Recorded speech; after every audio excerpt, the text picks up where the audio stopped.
Good afternoon Shivani.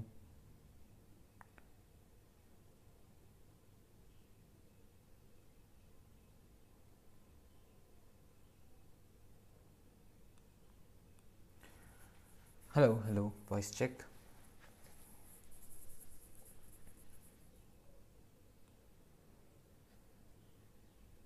Good afternoon Ghazala.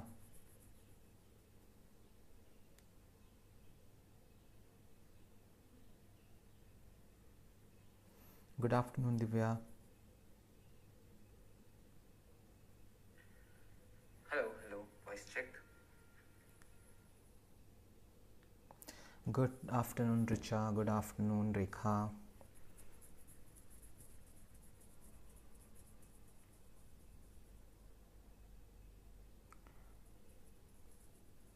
Okay, let's start. So revise करते हैं थोड़ा सा पीछे क्या पढ़ कर आए हैं हम ऊपर। सो कल की क्लास से हमने विक्टोरियन एज या विक्टोरियन एज से मॉडर्न एज ड्रामा पढ़ना शुरू किया था। लेक्चर नंबर 4 विक्टोरियन एरा के बारे में हमने पढ़ा था, विक्टोरियन ड्रामा के बारे में हमने पढ़ा था।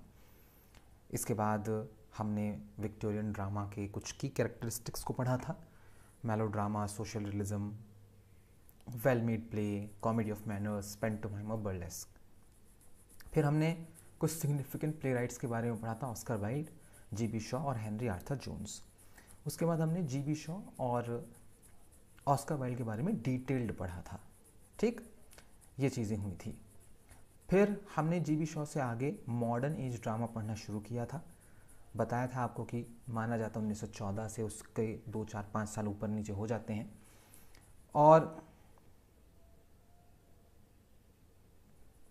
और फिर हमने मॉडर्न ड्रामा के की कैरेक्टरिस्टिक्स पढ़े थे, जिसमें रियलिज्म और नेचुरलिज्म की बात हुई थी। और बताया था आपको कि वॉर की वजह से वो पूरा डिसइल्यूजनमेंट हुआ था, पूरी पीढ़ी का एक्सप्रेशनिज्म आया था। फिर इसी के ओपोनेंट में एक्सिस्टेंशलिज्म के बारे में हमने बताया था, पॉलिटिकल और सोशल कमेंट्री और इनोवेटिव स्टेजिंग एंड टेक्निक्स के बारे में हमने बात की थी कि किस तरह से मॉडर्न टाइम में इनोवेटिव स्टेजिंग हुई और तकनीक का इस्तेमाल करके रंगमंच को और बड़ा किया गया। यहाँ तक हमारा हो चुका था। आज हम यहाँ से आगे पढ़ने वाले हैं मॉडर्न एज ड्रामा, और इसमें हम पढ़ेंगे नोटेबल प्ले राइट्स और उनके वर्क्स ऑब्वियसली। ठीक है, तो यहाँ से आज हम शुरू करेंगे।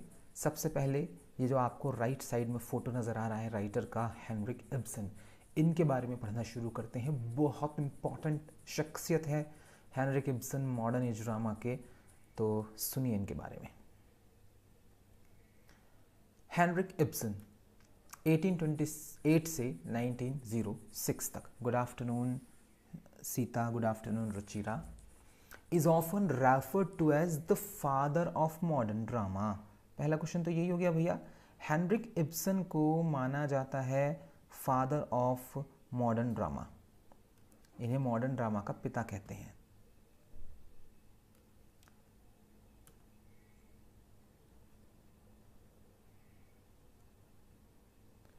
Father of modern drama. He was a Norwegian playwright, ये भी एग्जाम में क्वेश्चन पूछा गया है। ये नॉर्वेनियन प्ले राइट हैं भैया, नॉर्वे से हैं भैया, ये इस बात का ध्यान रखिएगा। ये अमेरिकन नहीं है, ब्रिटिश नहीं है, ये नॉर्वेनियन है। ठीक है, तो ये नॉर्वे से थे, ये नॉर्वेनियन प्ले राइट हैं। एंड थिएटर डायरेक्टर हैं हु मेड सिग्निफिकेंट कॉन्ट्रीब्यूशंस, इन्होंने बहुत सिग्निफिकेंट कॉन्ट्रीब्यूशंस दिए हैं, योगदान दिए हैं development of modernist drama, modernist drama के डेवलपमेंट में in the late 19th and early 20th centuries. His works are known for their critical examination of social issues. इनकी रचनाएं जानी जाती हैं कि ये बहुत ही क्रिटिकल एग्जामिनेशन करते थे सामाजिक मुद्दों का, कॉम्प्लेक्स कैरेक्टर्स लिखते थे और रियलिस्टिकल पोर्ट्रेयल करते थे, बहुत ही वास्तविक चित्रण करते थे कंटेम्पररी लाइफ का, समकालीन जीवन का। ठीक है, कुछ भी एक्सजरेट नहीं करना है और लार्जर देन लाइफ कुछ नहीं दिखाना है, बहुत ही बेहतरीन तरीके से वो कंटेम्पररी लाइफ को एज इट इज़, ठीक है, जैसे वो थी वैसे प्रदर्शित करते थे। Good afternoon Roli. So known as a father of modern drama, जैसे अभी ऊपर कहा कि इन्हें फादर ऑफ मॉडर्न ड्रामा कहते हैं। इब्सन्स वर्क्स लाइक, इनकी कई रचनाएं हैं, जैसे एक रचना है अ डॉल्स हाउस और हेडा गैबलर चैलेंज्ड सोसाइटल नॉर्म्स, इसमें सामाजिक नॉर्म्स को भैया चैलेंज किया गया, and explored complex human emotions, और कई कॉम्प्लेक्स ह्यूमन इमोशंस का जिक्र इन दोनों रचनाओं में किया गया, और डॉल्स हाउस में और हेडा गैबलर में। इसके बाद मॉडर्न एज में जो हमारे एक और जाने माने नाम आते हैं, और ये भी इंग्लिश नहीं है, ये हैं एंटोन शेखोव। नाम से पता लग रहा होगा कहाँ के हैं ये। 1860 से 1904 तक जाते हैं ये। Is a seminal figure in the history of modern theatre and literature. Modern theatre और लिटरेचर के इतिहास में एक सिमिनल फिगर है। As a Russian playwright, Anton Chekhov Russian हैं, ये एक रशियन प्ले राइट हैं।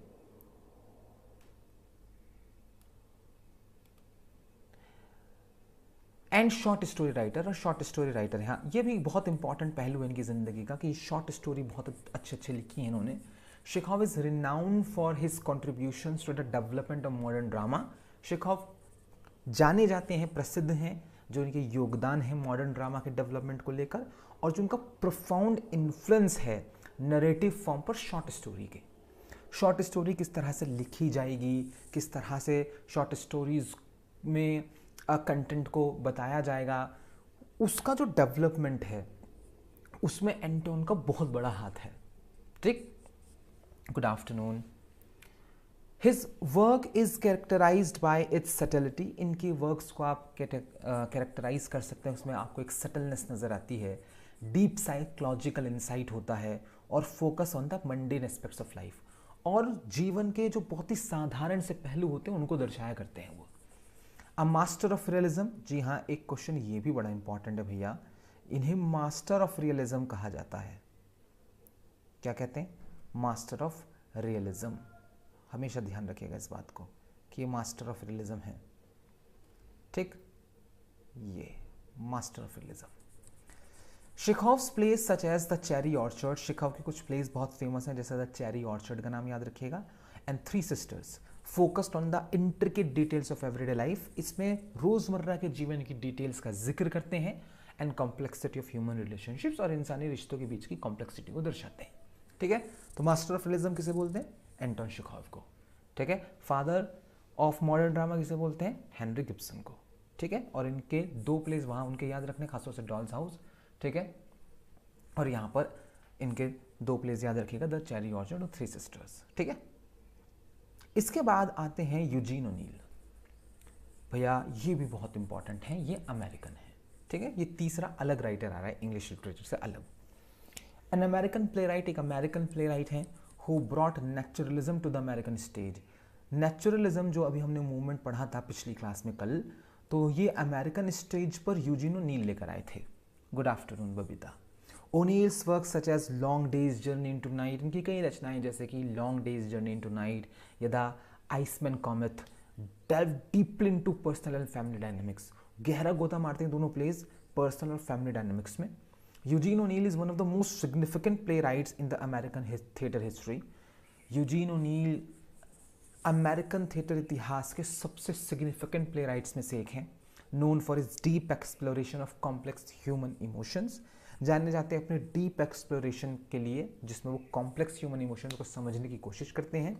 His innovative approach to drama, बहुत ही इनोवेटिव अप्रोच रहता था ड्रामा को लेकर इनका। O'Neill's works have had a profound impact on both America and international theatre. इनके प्लेस का जो इम्पैक्ट था वो अमेरिकन थिएटर में तो था ही था, वो इंटरनेशनल थिएटर तक गया। ठीक है, इंक्लूडिंग इंग्लिश, ठीक है, इंक्लूडिंग इंडियन, ठीक है, सब जगह उसका प्रभाव पहुंचा। यूजीन ओनील का बहुत रियलिस्टिक थे। यूजीन ओनील का एक प्ले एलटी ग्रेड सिलेबस में है जो हम पढ़ाते हैं। ठीक, तो बहुत अच्छा लिखते हैं यूजीन ओनील। इसके अलावा भैया बर्टोल्ट ब्रेट, भैया ये इतना इम्पॉर्टेंट आदमी है, ये इतना इम्पॉर्टेंट आदमी है बर्टोल्ट, कि इसको, इस आदमी को अभी हम डिटेल में पढ़ेंगे आगे। ठीक है, जैसे हमने जीबी शॉक और बाकी के राइटर्स को पढ़ा है ना डिटेल में, जिस तरह से ऐसी इस आदमी को डिटेल में पढ़ेंगे। और इसका जो योगदान है, ठीक है, मॉडर्न थिएटर में, वो कितना बड़ा बताएं हम आपको, बस इतना बड़ा मान लो जैसे एक्टिंग की दुनिया में बॉलीवुड में दिलीप कुमार साहब का, कुछ वैसा, बल्कि शायद उससे भी बड़ा। ठीक, अभी तो यहाँ थोड़ा सा पढ़ रहे हैं इनके बारे में जानेंगे, लेकिन अभी डिटेल में पढ़ेंगे आगे इनके बारे में। A proponent of epic theatre, सबसे पहला क्वेश्चन तो यही बनता है भैया, ये पायोनियर हैं एपिक थिएटर के। ब्रेट्स वर्क्स, अभी एपिक थिएटर क्या ये पढ़ाया जाएगा आपको, वेट करेंगे। Good afternoon Kadak comedy. Brecht's works like the threepenny opera, इनकी कई रचनाएं हैं, जैसे कि द थ्री पेनी ओपेरा है, mother courage and her children, ये तो बहुत फेमस है, बहुत ही फेमस है। ठीक है, ये इतनी फेमस है जैसे अगर हम मूवीज से समझें तो शोले या DDLJ, ठीक है, जो कल्ट मूवीज है ना, और उस तरह से फेमस है ये थिएटर की दुनिया में। Use techniques to remind the audience they were watching a play, इसमें ऐसी तकनीकों का इस्तेमाल किया गया था जिसमें ऑडियंस को रिमाइंड कराया जाता था कि देखो तुम प्ले देखने आए हो, तुम यहाँ बैठे हो। एनकरेजिंग क्रिटिकल डिटैचमेंट, इसमें क्रिटिकल डिटैचमेंट को इनकरेज किया गया, और रिफ्लेक्शन ऑन सोशल इश्यूज और सामाजिक मुद्दे उठाए गए। खैर, अभी इन सब के बारे में, mother courage and her children के बारे में, बर्टोल्ट ब्रेट के बारे में, इन सब के बारे में डिटेल में पढ़ेंगे। तो अभी इसको यहीं छोड़ते हैं ना, इसका सस्पेंस अभी मेरा बहुत मन कर रहा है मैं कुछ बताऊं आपको इनके बारे में, लेकिन रुकते हैं। ठीक है, नेक्स्ट जो राइटर थे मॉडर्न एज में, प्ले राइट थे, वो थे सैमुअल बेकेट। इनका नाम हम सब ने सुना है, कुछ ना कुछ पढ़ा भी होगा शायद आप लोगों ने इनका। अ की figure in the theatre of the absurd, भैया ये एक की फिगर थे थिएटर ऑफ द एब्सर्ड के। अब ये थिएटर ऑफ द एब्सर्ड क्या है ये भी आपको पढ़ाऊंगा मैं अभी, ठीक है, वेट करिएगा उसके लिए आप। ये थिएटर ऑफ द एब्सर्ड के की फिगर थे, क्या होता है वेट करेंगे। Beckett's plays like waiting for Godot, इनके कई प्लेज हैं जैसे waiting for Godot, endgame, explored existential themes, इसमें एग्जिस्टेंशियल थीम्स को एक्सप्लोर किया है इन्होंने, and the absurdity of human existence, और इंसानी एग्जिस्टेंस की जो एब्सर्डिटी है उसको एक्सप्लोर करते हैं। इसके अलावा मॉडर्न एज में ही एक आदमी जो हमारे सामने आते हैं वो हैं जेम्स मैथ्यू बैरी। ये तो बहुत ही फेमस है, James Matthew Barrie, better known as JM Barrie, इन्हें हम JM बैरी के नाम से जानते हैं। Was a Scottish novelist and playwright, ये स्कॉटिश नॉवलिस्ट और प्ले राइट थे। बॉर्न ऑन May 9, 1860, पैदा हुए 9 मई 1860 को in Kirriemuir Scotland. I may be pronouncing it wrong, ठीक है, जो भी इसका प्रोनाउंसिएशन होगा सही। ही इज मोस्ट फेमस, भैया देखो इन्होंने लिखा तो बहुत कुछ है, लेकिन ये सबसे फेमस है, इन्होंने क्रिएट किया था एक किरदार पीटर पैन का। हम रेफरेंस के लिए इसलिए फ़ोटो लगा कर लाए हैं अपने नोट्स में, क्योंकि पीटर पैन आपने ये मूवी डिज्नी की ज़रूर देखी होगी अपने बचपन में, ठीक है, नहीं देखी है आपने बचपन में जवानी में तो आपने कुछ मिस किया है बहुत बड़ा। ठीक है, तो अगर आपने नहीं देखी तो ये डिज्नी हॉटस्टार जो ऐप है वहाँ पर है पीटर पैन अभी भी, आप जाकर प्लीज़ इस मूवी को देखिए। पीटर पैन का जो कैरेक्टर है, ये लेजेंडरी कैरेक्टर जो है पीटर पैन का, ये JM बैरी ने बनाया है। The boy who wouldn't grow up, वो लड़का जो कभी ग्रो अप नहीं कर पा रहा। Berries work x tends beyond Peter pan, खैर इनकी जो रचनाएं हैं वो पीटर पैन से कहीं आगे बढ़ी हैं, दो it remains his most iconic creation, लेकिन पीटर पैन इनका सबसे आइकॉनिक क्रिएशन है। ठीक है, इससे आइकॉनिक क्या होगा कि डिज्नी ने मूवी बनाई है, डिज्नी ने अडेप्ट किया उस कैरेक्टर को, पीटर पैन को, तो इससे आइकॉनिक कुछ हो नहीं सकता। ठीक है, चलिए इसके बाद मॉडर्न एज में एक और आदमी आया, जॉन गाल्सवर्दी। और जॉन गाल्सवर्दी बहुत इंपॉर्टेंट है मॉडर्न एज में, और ये आदमी इंपॉर्टेंट था, फिर नहीं रहा, फिर इंपॉर्टेंट हो गया। जॉन गाल्सवर्दी कुछ चुनिंदा प्ले राइट्स और राइटर्स में से एक रहे हैं जो जिंदा थे तो बड़ी इज्जत थी, और लोग बड़ा प्यार करते थे जॉन गाल्सवर्दी को, बड़ा नाम था जॉन गाल्सवर्दी का। मरे, भूल गए, होगा कोई जॉन गाल्सवर्दी, स्टेजेस पर प्ले प्रोड्यूस होना बंद हो गए। फिर अचानक से 40-50 साल बाद किसी ने जॉन गाल्सवर्दी को पढ़ा, ठीक है, और इनके केस में हम सीधी सीधी बात बता देते हैं कि BBC ने एक सीरीज़ बनाई जॉन गाल्सवर्दी के फॉसाइट सागा पर 1967 में। तो अब वो सीरियल के रूप में बनाया था उन्होंने फॉसाइट सागा एज अ सीरियल, ठीक है, वेब सीरीज टाइप, बड़ा फेमस हुआ।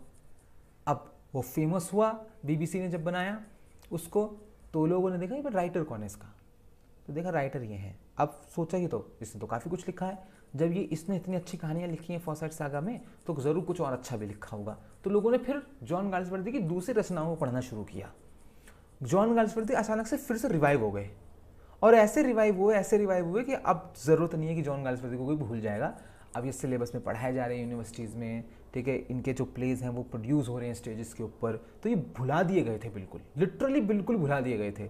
वो भला हो पता नहीं किस आदमी का, बीबीसी में जो आदमी बैठा होगा जिसने तय किया होगा कि चलो फॉसाइट सागा के ऊपर एक सीरियल बनाते हैं, और उस सीरियल का जो इम्पैक्ट है मैं आपको बता देता हूँ कितना है।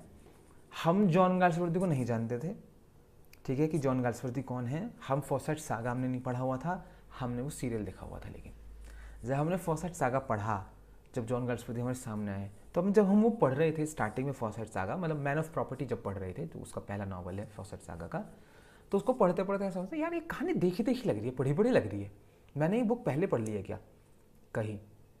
तो खैर फिर वो बाद में एहसास हो, अच्छा, फिर याद आया। तो गाल्सवर्दी बहुत फेमस। चलिए पढ़ते हैं गाल्सवर्दी के बारे में। John Galsworthy was an English novelist and play right. John Galsworthy एक इंग्लिश नॉवलिस्ट और एक प्ले राइट थे। Best known for his series of novels, ये जाने जाते हैं अपनी एक सीरीज ऑफ नॉवेल्स के लिए जिसे कलेक्टिवली फॉसाइट सागा कहते हैं। उसी के लिए फेमस है आदमी बहुत ज़्यादा, फॉसाइट सागा के लिए। अगर आपने फॉसाइट सागा नहीं पढ़ी है तो आप चैनल पर वीडियो है उसे देख सकते हैं। Forsyte saga by art institute search करेंगे आपको वीडियो मिल जाएगी। बॉर्न ऑन अगस्त 14, 1867, पैदा हुए 14 अगस्त 1867 को किंगस्टन अपॉन टेम्स में, सरे नाम के प्रांत में। Galsworthy came from a well to do family. Galsworthy बहुत ही वेल टू डू फैमिली से आते हैं। ये यूपी टीजीटी का भी हिस्सा है, यूपी टीजीटी के सिलेबस में जॉन गाल्सवर्दी एक राइटर हैं। तो उन चारों राइटर्स में सबसे अमीर हैं ये, बहुत अमीर, बहुत रिच परिवार में पैदा हुए थे, और इनके पापा का शिपिंग बिजनेस था, बहुत बड़ा शिपिंग बिजनेस था, बहुत बड़ी कंपनी के मालिक थे इनके पापा। तो एक वेल टू डू फैमिली में पैदा हुए। He was educated eight harrow school, ये हैरो स्कूल में पढ़े, उसके बाद न्यू कॉलेज ऑक्सफोर्ड में पढ़े, वेर स्टडीड लॉ, वहाँ पर उन्होंने लॉ पढ़ा था, ज्यूरिस्प्रूडेंस बोलते हैं, उसमें इन्होंने बैचलरेट किया था। However his real passion was writing, लेकिन इनका रियल पैशन राइटिंग था, and he eventually dedicated himself to literature, और आखिरकार इन्होंने अपने आप को झोंक दिया साहित्य के लिए। पापा के मरने के बाद, जब पापा मरे तो पैसा इनके पास आ गया सारा, तो ये मालिक हो गए। तो अब जब ये देखा कि भाई अब फाइनेंशियली तो मैं इंडिपेंडेंट हो चुका हूँ, तो अब मैं क्या करूँगा, ठीक है, लॉ वो करके, तो इन्होंने राइटिंग पे अपना सारा फोकस कर दिया। लिटरेरी करियर पढ़ते हैं इनका। His first published work was a collection of short stories. इनका जो पहला पब्लिश्ड वर्क था वो शॉर्ट स्टोरीज का कलेक्शन था, नाम था फ्रॉम द फोर विंड्स, 1897 में, विच ही पब्लिश्ड अंडर द सिडोनिम, और इन्होंने ये एक सिडोनिम के अंदर, उपनाम के अंदर छापा था। इन्होंने अपना नाम लिखा था उसमें जॉन सेंट जॉन, बहुत इंपॉर्टेंट है, कई बार क्वेश्चन पूछा जाता है, who pseudonym is John Saint John, याद रखेंगे जॉन गाल्सवर्दी। इनका पहला नावल जॉसलिन था, वॉज पब्लिश इन 1898, जो 1898 में पब्लिश हुआ। द आइलैंड फेरेसीज 1904 में पब्लिश हुआ, written under his real name, ये इनके रियल नेम में पब्लिश हुआ था। That he began to gain recognition, और यहाँ से इनको पहचान मिलनी शुरू हो गई थी, जॉन गाल्सवर्दी है कोई। Galsworthy is best known for the Forsyte saga. Galsworthy तो खैर सबसे फेमस फॉसाइट सागा के लिए ही हैं। सीरीज ऑफ 3 नॉवेल्स, ये 3 नॉवेल्स की एक सीरीज है, 3 नॉवल है इसमें, एक है अ मैन ऑफ प्रॉपर्टी, फिर एक है टू लेट, और एक है इन चंद्री। ये 3 नॉवल से मिलकर एक ट्रायलॉजी बनती है, फॉसाइट सागा बोलते हैं उसे। और इसमें 2 इंटरल्यूड्स हैं, पब्लिश्ड बिटवीन 1906 टू 1921। ये तीनों नॉवेल्स और ये दोनों इंटरल्यूड्स 1906 से 1921 के बीच में अलग अलग टाइम जोन में छपी हैं। The saga chronicles the lives of the wealthy Forsyte family. इस सागा में एक अमीर फॉसाइट परिवार की कहानी है, अक्रॉस सेवरल जनरेशंस, कई पीढ़ियों की। एक्सप्लोरिंग थीम्स ऑफ मटेरियलिज्म, इसमें कई थीम्स पर बात करते हैं जॉन गाल्सवर्दी, जैसे कि भौतिकवाद, सामाजिक परिवर्तन, कॉम्प्लेक्सिटीज ऑफ ह्यूमन रिलेशनशिप्स। जो इनका फर्स्ट नॉवल था इस सागा का, वो था द मैन ऑफ प्रॉपर्टी, 1906 में जो पब्लिश हुआ था। Introduce readers to Soames Forsyte, यहाँ हमारे सामने एक बहुत ही अच्छा किरदार आया, सोम्स फॉरसाइट करके, one of Galsworthy's most memorable characters. ये गाल्सवर्दी के सबसे यादगार किरदारों में से एक है। The series continued with in Chancery, series का फिर अगला नॉवल इन चैंसरी आया, फिर लास्ट में टू लेट आया, ठीक है, आखिरी novel. In addition to Forsyte Saga के अलावा Galsworthy wrote other notable works. Galsworthy ने कई नोटेबल रचनाएं लिखी, जैसे कि मॉडर्न कॉमेडी, इसकी भी वीडियो चैनल पर है मॉडर्न कॉमेडी की, दोनों के लिंक हम आपको भेज देंगे टेलीग्राम चैनल पर, देख लीजिएगा, इंपॉर्टेंट है दोनों ही आपके एग्जाम के लिए। एंड न्यूमरस प्लेज, और कई प्लेज लिखे। His plays often address social issues, इनके प्लेज में प्रायः सामाजिक मुद्दे उठाते थे, जैसे कि प्रिजन रिफॉर्म, वुमेन्स राइट्स, ठीक है। प्लेज में शामिल थे द सिल्वर वॉक्स, स्ट्राइफ और जस्टिस, ठीक है, तीनों की वीडियो है चैनल पर, ठीक। तो ऑरेटर इंस्टीट्यूट में सबकी वीडियो है, सब देख डालो भैया, किससे क्या क्वेश्चन आ जाए यूजीसी नेट में किसी को कुछ नहीं पता, सब देख डालिए। चलिए, थैंक यू। अब ये कंप्लीट हुआ हमारा Victorian age to modern age. अब हम यूनिट 1 यानी कि ड्रामा के आखिरी लेक्चर पर चलते हैं, लेक्चर 5 पर, जिसको हम बोलेंगे कंटेम्प्रेरी ड्रामा, समकालीन ड्रामा, ठीक है। अब समकालीन ड्रामा को पढ़ेंगे तो उसके बाद हमारा ये ड्रामा यूनिट कंप्लीट हो जाएगा। और जैसा कि हमने आपसे कहा था कि जैसे ही यूनिट कंप्लीट होगी will conduct a test for you, तो एक टेस्ट होगा, टेस्ट की डेट टाइम सब आपको बता दिया जाएगा नेक्स्ट क्लास में, या उससे नेक्स्ट क्लास में जैसे ही टेस्ट कंप्लीट होगा। Karuna if you are watching me तो प्लीज़ टेस्ट को जल्दी जल्दी टाइप करना शुरू कर दें आप, ठीक है, ओके। अब ये लेक्चर 4 कंप्लीट हुआ आज डे 11 में। इसके नोट्स अब हम आपको टेलीग्राम ग्रुप पर भेज देंगे, ठीक है, वो ये नोट्स आपको आज मिल जाएंगे। चलिए अब हम नई पीडीएफ खोलते हैं इतने, और नया लेक्चर शुरू करते हैं कंटेम्प्रेरी ड्रामा।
चलिए,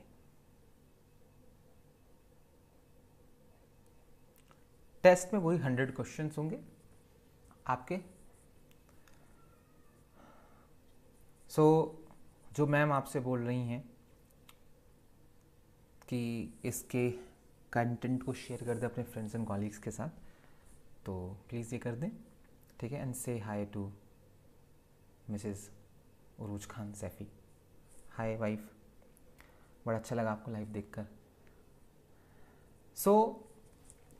अभी हम चलते हैं यूनिट 1 के 5th लेक्चर पर, और इसमें हम पढ़ेंगे कंटेम्प्रेरी ड्रामा, ठीक है। सीता टेस्ट में वही 100 क्वेश्चन होंगे, 1.5 घंटा आपको मिलेगा, ठीक है, जैसे पेपर सेकंड होता है वैसा, कोई नेगेटिव मार्किंग नहीं, कुछ नहीं। तो यूनिट 1 का जो कंटेंट था वो आपको अपनी स्क्रीन पर नज़र आ रहा है। Ancient, medieval and Anglo Norman drama, Elizabethan to Jacobean drama, Caroline drama, Restoration to new classical age drama, Victorian age to modern age drama, यहाँ तक हमारा कंप्लीट हुआ। अब ये 5th लेक्चर है द कंटेम्प्रेरी ड्रामा, जो हम स्टार्ट करने वाले हैं। इसके बाद हमारा यूनिट जो है वो फिनिश हो जाएगा। चलो लेट्स स्टार्ट। कंटेम्प्रेरी ड्रामा यानी कि समकालीन ड्रामा, आपके और मेरे ज़माने का ड्रामा, ठीक है। सुनिए, नहीं नो नेम, ऑरेट इंस्टीट्यूट का ऐप सिर्फ एंड्रॉयड पर अवेलेबल है, और अगर आगे बहुत डिमांड आती है iOS की तो हम बनवाएंगे ऑब्वियसली उसे, but not right now we have only android version. Contemporary drama भैया, the contemporary drama begin with rejection of 19th century realist model. भैया कंटेम्प्रेरी ड्रामा शुरू होता है जो 19th सेंचुरी में पीछे पढ़कर आ रहे हैं, उसमें रियलिस्ट मॉडल था, वो रियलिटी लिख रहे थे, उसको रिजेक्ट करते हैं लोग लेटर हाफ में 20th सेंचुरी में कि हम नहीं लिख रहे रियलिस्टिक भैया। Contemporary period of English drama generally considered to begin after world war second, जो हमने परसों की क्लास में आपको समझाया था या कल की क्लास में आपको समझाया था। Contemporary drama world war second के खत्म होने के बाद माना जाता है, 1945 से माना जाता है, कॉन्टिन्यूइंग टू द प्रेजेंट, जो अभी तक वर्तमान तक चल रहा है 2024 तक। Has been marked by significant diversity. अब इस दौर में आप खुद देखिए पिछले 40, 50, 60, 70 सालों में जो लिटरेचर लिखा गया है वो कितना डाइवर्स है, कितनी विविधताओं से भरा है, एक्सपेरिमेंटेशन कितना हुआ है, and a reflection of the changing social, और इसमें जो चेंज रिफ्लेक्ट कर रहा है जो ये लिटरेचर, वो जो बदलता हुआ सामाजिक परिवेश है, राजनीतिक परिवेश है दुनिया भर का, और जो कल्चरल लैंडस्केप बदला है, ये लिटरेचर उसको बहुत बखूबी दिखाता है। ठीक है, कंटेम्प्रेरी ड्रामा जो है।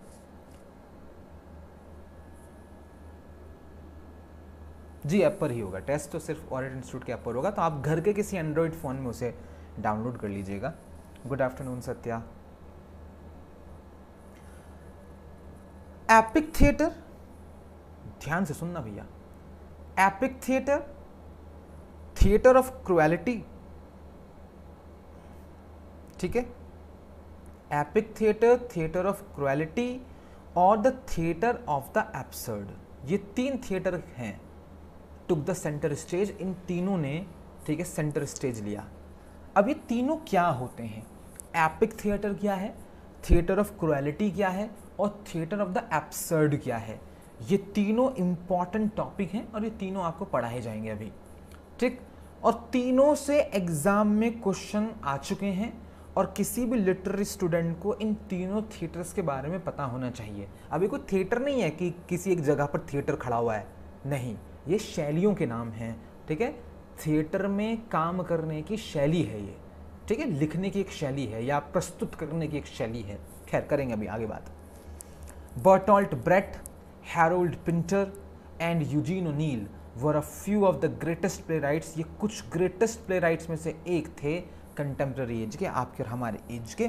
ब्रेट्स का mother courage and her children, ठीक है, इनका एक प्ले है बहुत फेमस, अभी पीछे भी जिक्र हुआ, जिसका written against the backdrop of the rise of Hitler, ये लिखा गया था हिटलर के उदय के बैकड्रॉप में।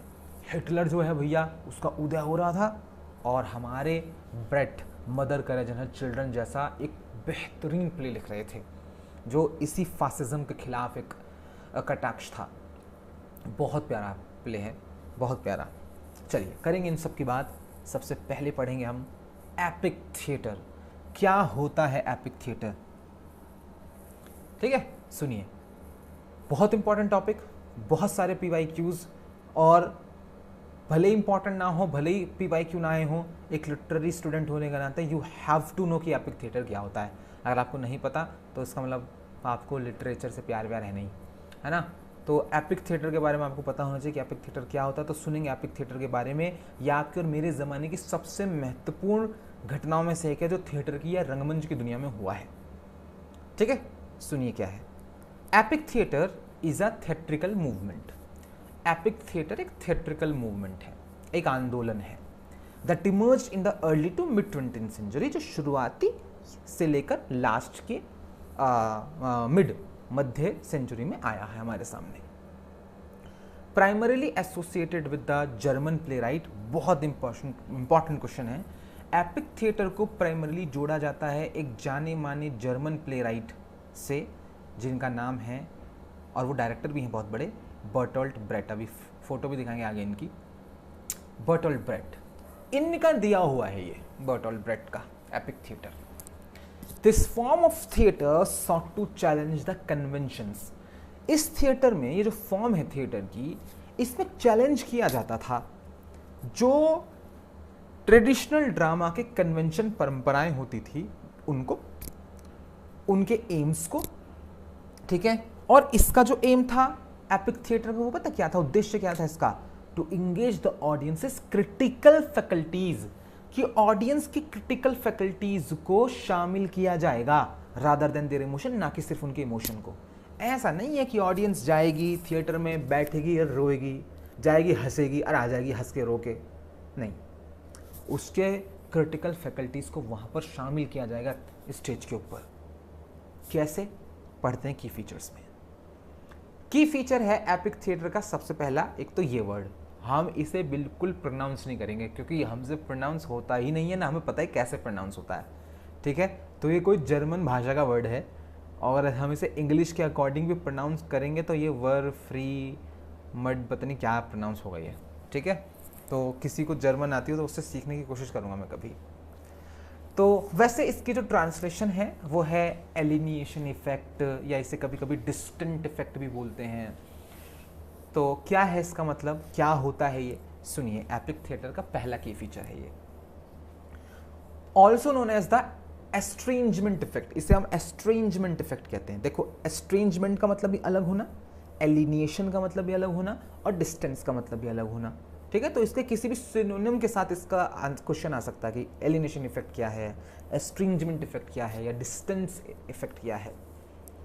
This technique involves making the familiar strange, इस तकनीक में शामिल था एक फैमिलियर स्ट्रेंज बनाना, to prevent the audience from becoming emotionally absorbed.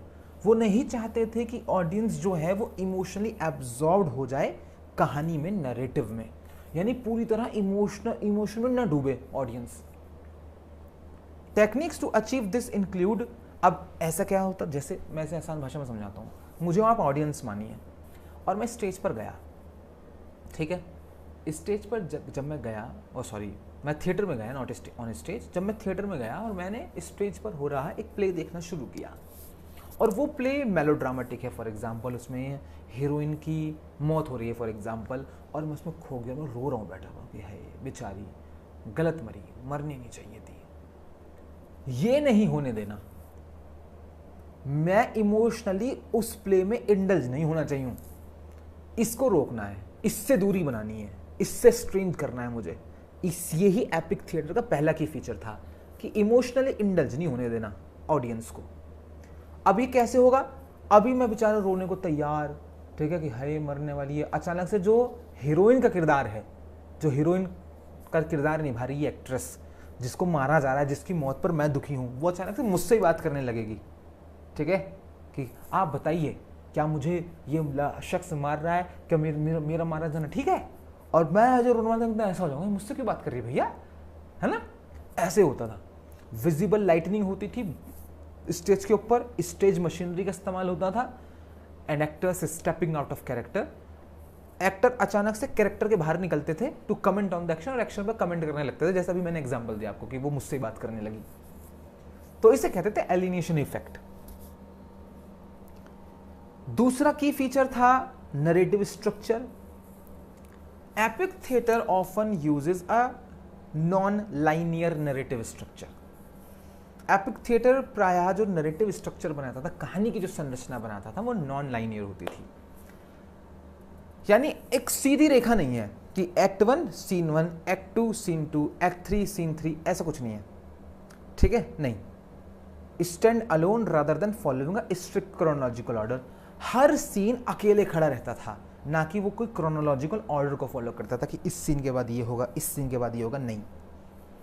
Her scene का अपना एक मतलब है। This allows the audience to focus on each scenes. अब इससे क्या होता था कि ऑडियंस जो है हर सीन के सोशल और राजनीतिक मैसेज को अलग अलग समझने की कोशिश करती थी, उसे इंटरकनेक्ट नहीं करती थी। तो एक नरेटिव स्ट्रक्चर जो था वो बहुत अलग था एपिक थिएटर में। तीसरा था डिडक्टिव पर्पस। डिडक्टिव हमने पिछले क्लास में आपको बताया, उपदेश देना, है ना, कुछ मोरल लेसन समझाना किसी को। The primary goal of epic theatre is to educate. जो प्राइमरी गोल था एपिक थिएटर का वो था एजुकेट करना, प्रोवोक थॉट, हमारे दिमाग में विचारों को उत्पन्न करना। Brecht wanted his audience to think critically. Brecht चाहते थे कि उनके ऑडियंस क्रिटिकली सोचे अबाउट द इश्यूज, उन मुद्दों के बारे में प्रेजेंटेड ऑन द स्टेज, जो स्टेज पर प्रेजेंट किए गए हैं। टू इंस्पायर सोशल चेंज, और वो चाहते थे कि जो वो ड्रामा पेश कर रहे हैं स्टेज के ऊपर वो सामाजिक परिवर्तन को इंस्पायर करे।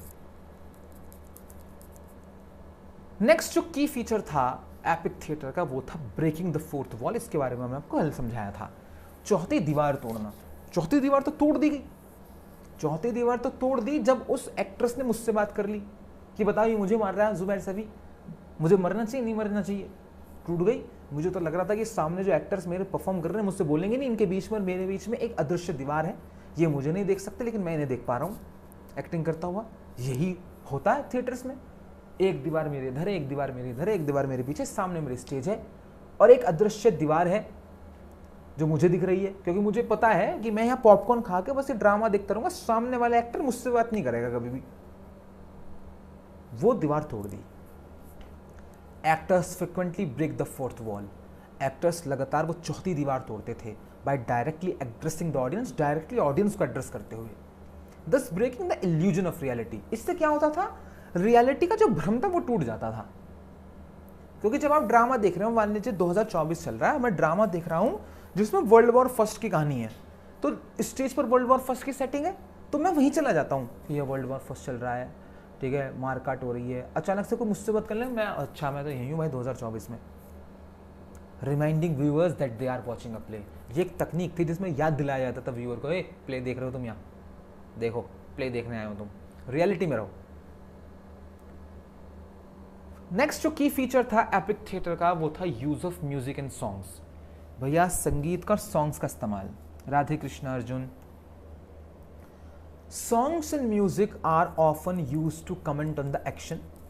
सॉन्ग्स का और म्यूजिक का इस्तेमाल किया जाता था एक्शन पर कमेंट करने के लिए, प्रोवाइड कॉन्टेक्स्ट। कॉन्टेक्स्ट प्रोवाइड कराते थे म्यूजिक के जरिए, सॉन्ग्स के जरिए। प्रेजेंट अ काउंटर पॉइंट, कभी कभी काउंटर पॉइंट प्रोवाइड कराते थे to the events depicted on stage, उन घटनाओं पर जो स्टेज पर हो रही हैं। These elements are intended to interrupt the narrative flow. इन सब का मकसद क्या था, नैरेटिव फ्लो है, कहानी बह रही है, उसके फ्लो को रोक दिया, कहा यार रोको, अचानक से बीच में किसी चीज के ऊपर कमेंट कर दिया, है ना। ये एनकरेज करता था रिफ्लेक्शन को। स्क्रीन पर नजर आ रहा है, यही बर्टोल्ट ब्रेट का जो बहुत फेमस प्ले है mother courage and her children, यही परफॉर्म हो रहा है स्टेज के ऊपर, कुछ एक्टर्स परफॉर्म कर रहे हैं, ठीक है। तो एपिक थिएटर का सबसे बेहतरीन एग्जाम्पल है वो। और एपिक थिएटर किसने शुरू किया है, ठीक है, बर्टोल्ट ने। ये सारी बातें आपको याद रखनी है कि एपिक थिएटर क्या होता है, उसके की फीचर्स क्या हैं, एग्जाम में कितनी बारी क्वेश्चन पूछे जा चुके हैं और बनाए जा सकते हैं कि इनमें से कौन सा एक की फीचर एपिक थिएटर का नहीं है। कुछ इसमें से होंगे, कुछ एक अलग होगा। आपको पता होने चाहिए कि एपिक थिएटर का मतलब है ये जो आपको सिखाया समझाया गया है इस क्लास में, ठीक है। चलिए, अब ये थी एपिक थिएटर ड्रामा लिखने की एक शैली। हमारे ज़माने में एक शैली और जन्म ली जिसको कहते थे थिएटर ऑफ क्रुएलिटी। अब थिएटर ऑफ क्रुएलिटी का मतलब ये नहीं कि स्टेज के ऊपर मारकाट हो रही है, निर्दयता दिखाई जा रही है, नहीं, इसका ये बिल्कुल मतलब नहीं है। अब थिएटर ऑफ क्रुएलिटी क्या है और ये किसने बनाई है, हमें एपिक थिएटर पता चल गया किसने बनाई, जर्मन राइटर ने, बर्टोल्ट ने। अब थिएटर ऑफ क्रुएलिटी कौन बना रहा है, सुनिए। Theatre of cruelty is a dramatic concept. ये एक ड्रामेटिक कॉन्सेप्ट है, डेवलप्ड बाय फ्रेंच प्लेराइट। इसे डेवलप किया था एक जाने माने फ्रेंच प्लेराइट ने, ठीक है, फ्रेंच एक्टर ने। ये एक्टर भी थे, प्लेराइट भी थे और डायरेक्टर भी थे। नाम था, बहुत इंपॉर्टेंट नाम, एंटोनिन आर्ट्यूड। भैया इस नाम को याद रखिए, Antonin Artaud. In the early 20th century, शुरुआती 20वीं शताब्दी में बनाया गया ये थिएटर। मतलब ये थिएटर नहीं है, ध्यान रखना, बिल्डिंग की बात नहीं कर रहा हूं मैं, शैली की बात कर रहा हूं। This form of theatre, theatre की जो फॉर्म है, aim to disrupt the conventional. इसका उद्देश्य था वो जो पारंपरिक पैसिव व्यूइंग एक्सपीरियंस है कि वो बैठे हैं देखे जा रहे हैं थिएटर में, है ना, इसको डिसरप्ट करना है by confronting the audience with intense. हमें, और ये कैसे इंटरप्ट होगा भैया, डिसरप्ट होगा सॉरी, कि ऑडियंस के सामने बहुत ही इंटेंस, बहुत ही वाइसरल परफॉर्मेंसेस दी जाएंगी that appeal to their senses and emotions, जो उनके सेंसेस और इमोशंस से खेलेंगी। आर्ट्यूड्स आइडियाज वर रेडिकल। इनके जो ये आइडियाज थे बहुत रेडिकल थे and sought to transform theatre into a space, और ये चाहते थे कि मैं थिएटर को एक ऐसी जगह में तब्दील कर दूं deeper psychological and emotional experiences could be explored, जहां पर बहुत ही गहरे मनोवैज्ञानिक और इमोशनल अनुभवों को एक्सप्लोर किया जा सके। आसान भाषा में अगर मैं इसे बोलूं ना कि आप थिएटर में गए और आपको साइकोलॉजिकली झकझोर कर रख दिया गया, आपके साथ क्रुएलिटी हुई, वो ही थिएटर ऑफ क्रुएलिटी है। आपके इमोशंस और आपके डीप सेंसेस को छेड़ा गया, वो थिएटर ऑफ क्रुएलिटी है। की फीचर्स जो हैं इसके, उससे आपको बहुत बेहतर तरीके से इसे समझने में आसानी होगी कि क्यों कहते हैं इस शैली को theatre of cruelty. Radhe Radhe Ruchi, ठीक है, चलिए स्टार्ट करते हैं। पहला वो जो हमने बताया, इमोशन, आपके सेंसेस से खेला जाएगा, आपके इमोशन से खेला जाएगा, ऐसा हो जाओगे कांप जाओगे बैठ के। पहला की फीचर सेंसरी ओवरलोड, हमारे सेंसेस के ऊपर बड़ा बोझ। Artaud believed in the power of theatre, Artaud ये बिलीव करते थे कि थिएटर के अंदर ताकत है to shock the audience out of complacency, कि थिएटर में ऑडियंस बैठी है कॉम्प्लिसेंसी के साथ, बिल्कुल निश्चित एंड संतुष्ट, अचानक से चौंकाओ ऑडियंस को। This involve the use of loud sounds, इसमें वो कैसे करते थे, चौंकाते कैसे थे ऑडियंस को, बहुत तेज लाउड साउंड बजाकर अचानक से, ब्राइट लाइट्स का इस्तेमाल करके, एंड अदर सेंसरी स्टिमुलाई, कई दूसरे सेंसरी स्टिमुलाई का इस्तेमाल करते थे to create an overwhelming experience, एक पूरे ओवरवेलमिंग एक्सपीरियंस को बनाने के लिए। ठीक है, जैसे अगर अभी आप मूवीज देखने जाते हैं 3D मूवीज या उसको 4D या 5D के एक्सपीरियंसेस के साथ, तो जैसे अभी मैं और उरूज, मैं और मेरी वाइफ वो देखने गए थे इनसाइड आउट 2, ठीक है, अभी ज़्यादा दिन होते 10-15-20 दिन पहले, तो वो 3D मूवी है। हम तो अभी 3D मूवीज़ में क्या हो गया है कि आप सीट पर बैठ जाएंगे, सीट हिलेगी, राइड होगी तो ऐसे जाएगी, ऐसा आपको लगेगा कि सीट भी ऐसे जा रही है, पानी का कुछ सीन आया तो पानी की छींटें भी आएंगी आपके ऊपर, है ना, तो वो पूरा एक अनुभव देते हैं आपको, एक एक्सपीरियंस देते हैं। ठीक है, तो वो सेंसरी स्टिमुलेशन का एक उदाहरण है ना, आपके सेंसेस को स्टिमुलाई किया जाता है कि भाई जैसे फॉर एग्जांपल जो कैरेक्टर है फिल्म में वो स्लाइड से झूलता हुआ ऐसे नीचे आया है, तो आपकी कुर्सी भी ऐसे झूलते हुए नीचे जाएगी, आपको ऐसा महसूस होगा, आप तो वहीं बैठे लेकिन आपको ऐसा महसूस होगा कि वो ऐसे नीचे को जा रही है। तो इस तरह वहाँ उस ज़माने में ऐसा नहीं होता था, बस हम समझाने के लिए आपको बता रहे हैं। तो आपके सेंसेस को ओवरलोड किया जाता है उस अनुभव को पैदा करने के लिए। दूसरा, physical performance. Theatre of cruelty का दूसरा की फीचर है physical performances. The emphasis was on the physicality of actors, जो एक्टर्स की फिजिकलिटी थी, शारीरिक बनावट, उस पर बहुत ध्यान दिया गया। Using the bodies to express emotions, bodies के जरिए इमोशंस को दिखाया गया, आइडियाज को दिखाया गया, rather than relying solely on dialogue, सिर्फ डायलॉग पर निर्भरता नहीं रही। Movement, gesture, facial expression were integral to the performance, ये परफॉर्मेंस के लिए बहुत अहम हुई। इसका भी नॉन लाइनियर स्ट्रक्चर रहा, बिल्कुल एपिक थिएटर की तरह। इसमें भी ऐसा नहीं कि act 1 scene 1, act 1 scene 2, act 1 scene 3, नहीं, इसका भी कोई नॉन लाइनियर स्ट्रक्चर था। ठीक है, जैसे आर्टॉड रिजेक्टेड ट्रेडिशनल नैरेटिव स्ट्रक्चर्स, आर्टॉड ने जो पारंपरिक संरचना थी कहानी की उसको रिजेक्ट किया इन फेवर ऑफ फ्रेगमेंटेड। उन्होंने किसको फेवर दिया, किसको तवज्जो दी, टूटे फूटे, फ्रेगमेंटेड, ऑफन सरियल सीक्वेंसेस को, दैट मिरर्ड द केओस, जिससे केओस नजर आता था, अराजकता नजर आती थी, है ना, इरेशनैलिटी नजर आती थी ह्यूमन साइकी की। एक और की फीचर है सिंबलिज्म एंड रिचुअल। अभी सिंबलिज्म और रिचुअल में क्या होगा, अभी सुनते हैं, पानी पी लेते हैं ना।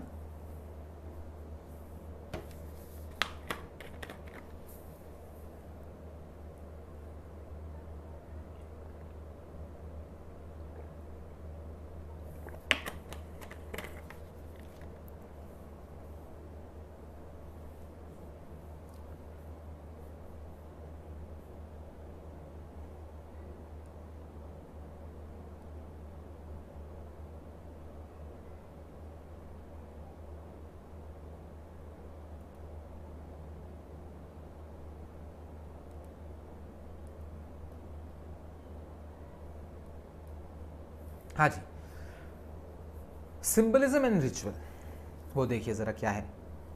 The use of symbolic imagery, बहुत ही ज़्यादा सिम्बॉलिक इमेजरी और रिचुअलिस्टिक एलिमेंट्स का इस्तेमाल किया जाता था, was meant to tap into the subconscious mind. इसमें एम ये होता था कि जो ऑडियंस है उसके सबकॉन्शियस माइंड में घुसा जाए, drawing on primal fears and desires, और उनके जो फियर्स हैं, उनकी जो इच्छाएं हैं, उनको जागृत किया जाए, उनके बारे में समझा और सोचा जाए। तो बहुत ही सिम्बॉलिज्म और रिचुअल का इस्तेमाल होता था स्टेजेस के ऊपर।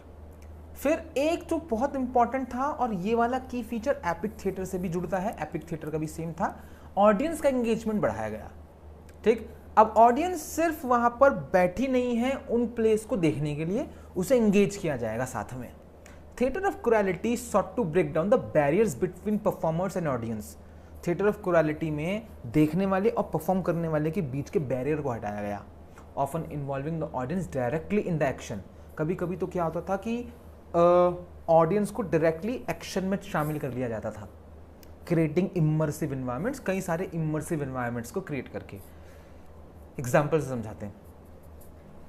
मान लीजिए स्टेज पर थिएटर ऑफ क्रूएलिटी शैली के अंतर्गत लिखा गया एक प्ले परफॉर्म हो रहा है, और उसमें एक राजा ने एक मुनादी कराई है पैम्फलेट बंटवा कर। ठीक है, एक शख्स स्टेज के ऊपर आया है कि सुनो सुनो सुनो, राजा की तरफ से ये ऐलान है, और वो मुनादी पढ़ता है। ठीक है, फिर उसकी कॉपीज स्टेज पर बांटना लगता है कि लो भाई, और वो स्टेज से उतर के फिर ऑडियंस को बांटने लगता है कि इसमें ये रूल लिखे हैं कि हमारे अब समाज में, हमारे साम्राज्य में ये नहीं होगा। अब ऑडियंस के हाथ में भी आ गया, ऑडियंस एंगेज हो गई। अब ऑडियंस पढ़ेगी कि अच्छा राजा ने ये ऐलान कराए हैं, तो उसके दिमाग में रहेगा कि अब साम्राज्य में ये नहीं हो सकता, यानी स्टेज पर ये नहीं दिखेगा हमें। तो इस तरह ऑडियंस को एंगेज किया करते थे। ये एपिक ये थिएटर ऑफ क्रूएलिटी का की फीचर था।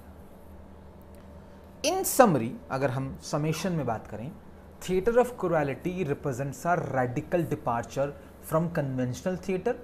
इसमें एक तरीके से रेडिकल डिपार्चर देखने को मिला जो कन्वेंशनल थिएटर था, पारंपरिक थिएटर था, उससे।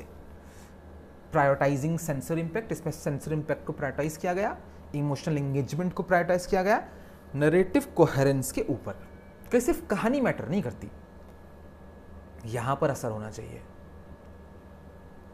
थ्रू इंटेंस वाइसरल परफॉर्मेंसेस, ये प्राप्त किया गया कि बहुत ही इंटेंस और वाइसरल परफॉर्मेंसेस दी गई। It aims to awaken the audience to deeper psychological and emotional realities. इन एपिक ऑफ क्रूएलिटी के अंतर्गत लिखे गए प्लेस का जो एम होता था, वो होता था कि हम ऑडियंस के अंदर से एक बहुत ही गहरी साइकोलॉजिकल इमोशनल रियलिटीज को बाहर निकालेंगे, challenging them to confront the darker aspects of human existence. और हम चैलेंज करेंगे कि सामना करो जो इंसानी अस्तित्व के डार्कर पहलू हैं उनका। इसीलिए इसे epic of cruelty, theatre of cruelty कहा गया। ठीक है, चलिए, तो ये दो शैलियां हो गई। अब एक तीसरी शैली है हमारी थिएटर ऑफ द एब्सर्ड, जिसे हम मंडे कवर करेंगे। थर्सडे है ना आज, हाँ ठीक है। तो अब नेक्स्ट क्लास यानी कि डे 12 होगा हमारा मंडे, तो मंडे से हम थिएटर ऑफ एब्सर्ड कंप्लीट करेंगे। मंडे तक आपकी जिम्मेदारी बनती है कि आप अपने सारे प्रीवियस लेक्चर्स को कंप्लीट कर लें, अगर आप पीछे चल रहे हैं। ठीक है, तो इकट्ठा ना होने दें क्लासेस को, और ये 11 दिन की क्लासेस जो आज तक की आपकी हुई हैं, इनको रिवाइज कर लें, रिपीट कर लें। ठीक है, ताकि मंडे से आप हमारे साथ रहें जब हम आपको पढ़ाएं। तो चलिए,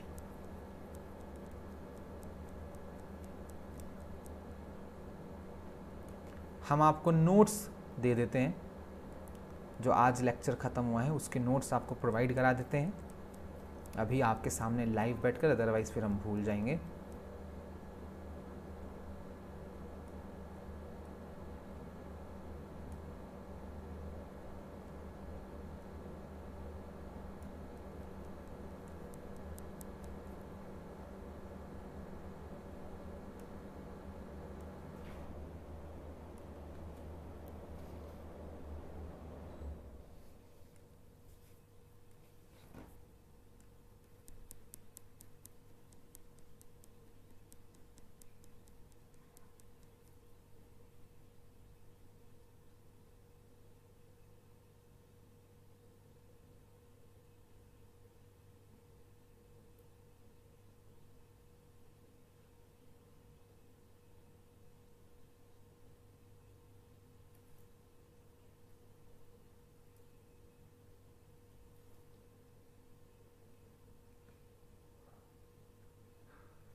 डन, भेज देगा ये आपको।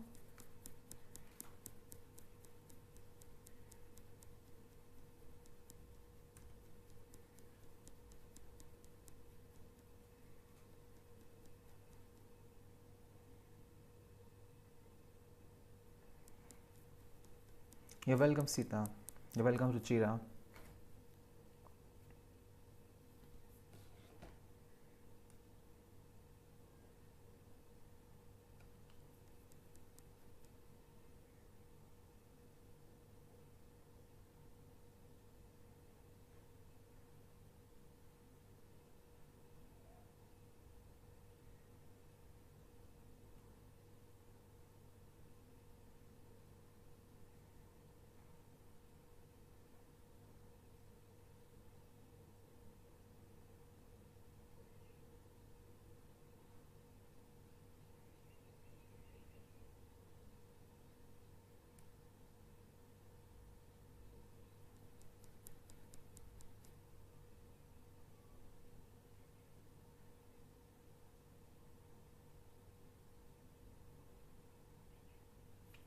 Welcome, no name. You're welcome, Ruli. See you on Monday.